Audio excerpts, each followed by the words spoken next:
ఇక లగచర్ల ఘటన వెనుక కుట్రకోణం ఉందని కాంగ్రెస్ నేతలు ఆరోపిస్తుంటే ప్రభుత్వంపై ప్రజాగ్రహానికి నిదర్శనమే ఈ ఘటన అంటున్నారు బీఆర్ఎస్ నేతలు.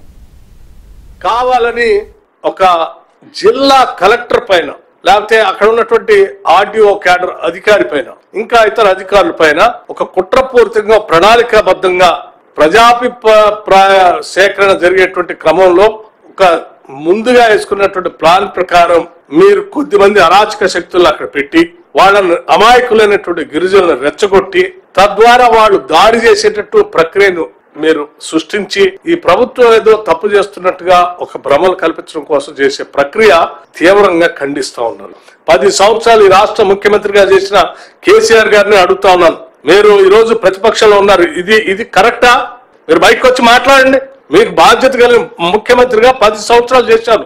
ప్రభుత్వంలో ప్రభుత్వ కార్యకలాపాలు నిర్వహించేటువంటి ఒక అధికారి పైన ఈ రకంగా చేతులు చేసి లేకపోతే దాడి చేసి చేసే కార్యక్రమం ఎడుదారి తీస్తా ఉంది. అరాచక పాలన కొడంగల్లో ముఖ్యంగా రేవంత్ రెడ్డి ముఖ్యమంత్రి అయిన తర్వాత నడుస్తున్నది. కానీ రేవంత్ రెడ్డి ఏమి రారాజు కాదు, చక్రవర్తి కాదు, ఆయన పదవి కూడా శాశ్వతం కాదు. రేపో మాపో తుమ్మితో ఊడిపోయే ముక్కు. ఢిల్లీ వాళ్ళకి కోపం వస్తే ఎప్పుడు ఊసిపోతుందో తెలియదు ఆయన పదవి. కాబట్టి ఈ తాత్కాలిక విర్రవీగుడు చూసి మనం ఎవ్వరం కూడా భయపడాల్సిన పని లేదు.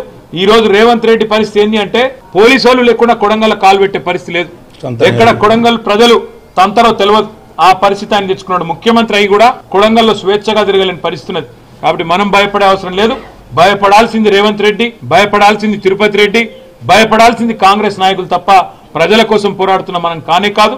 ఈ కష్టాలు ఈ ఇబ్బందులు తాత్కాలికం మాత్రమే. వాళ్ళంతా ప్రజలంతా కూడా ఏంటంటే ఇక్కడ మధ్యలో ఫార్మసీ పెట్టడం వల్ల ఆ ఫార్మసీలో వచ్చేటటువంటి డిశ్చార్జెస్ కానీ పొల్యూషన్ కానీ మా జీవితాలకు ముప్పు ఏర్పడుతున్నటువంటి భావన వాళ్ళ లోపల వ్యక్తమైతా ఉంది. అక్కడ దానికి ముఖ్యమంత్రి గారు స్వయంగా వారిని కన్విన్స్ చేయొచ్చు. దానివల్ల నష్టం ఒకవేళ పొల్యూషన్ లేనటువంటి ఇండస్ట్రీస్ అక్కడికి వస్తున్నాయి, పొల్యూషన్ ఉండవు దాంట్లో అవి చెప్పి కన్విన్స్ చేయాలి, వాళ్ళని ఎడ్యుకేట్ చేయాలి. అంతే తప్ప వారిని బలవంతంగా చేసి బెదిరించి వాళ్ళు అణగదొక్కినటువంటి ప్రయత్నం చేసినప్పుడే ఇటువంటి పెద్ద ఎత్తున ఈరోజు లా అండ్ ఆర్డర్ అని 144 సెక్షన్ అని ఈ మొత్తం ఎట్లా జరిగింది దీని మీద ఒక కక్షాపూరితమైనటువంటి ఆ గ్రామవాసుల పైన పెంచుకోవడం అనేది సమంజసం కాదని సందర్భంగా కోరుతా ఉన్నా.